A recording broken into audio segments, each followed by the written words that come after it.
Hey guys, today I'm going to be talking about Genesis of the Daleks, which is one of the most well-loved Doctor Who stories of all time, and honestly, I could see why. There's what could be said about the story that hasn't already been said. I love the way it opens up, the atmosphere, this kind of gloomy nature that you start with and just kind of persists throughout the whole story.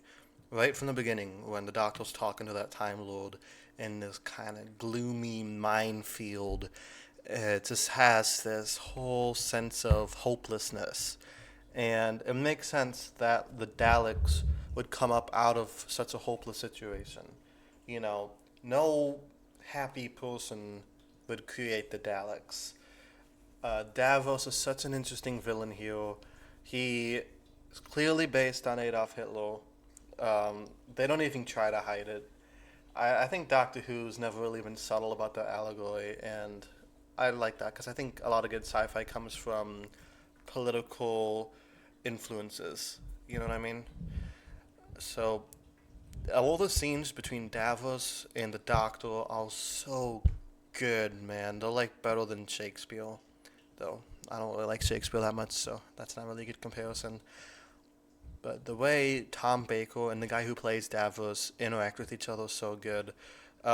It's also impressive that Davos, like the actor who plays him, is able to emote so well despite having that ridiculous mask on his face the whole time. That's how you know he's a good actor. And I feel like a lot of the other Davoses also do that very well. Um, this story is tense.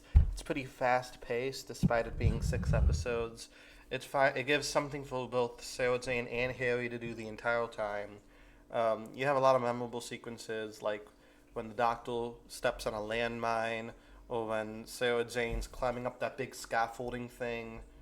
Uh, the other villains besides Davos's minions are also very kind of disturbing. Like they're just a bunch of psychopaths, and it does remind you of Germany.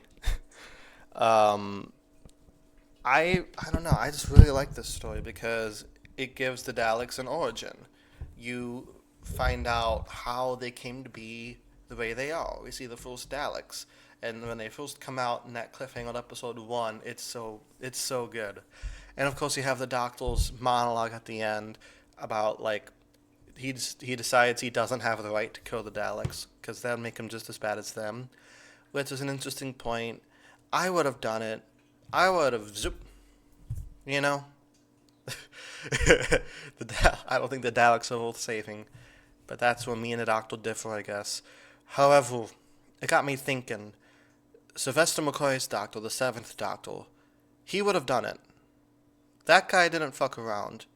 We've all seen Remembrance of the Daleks.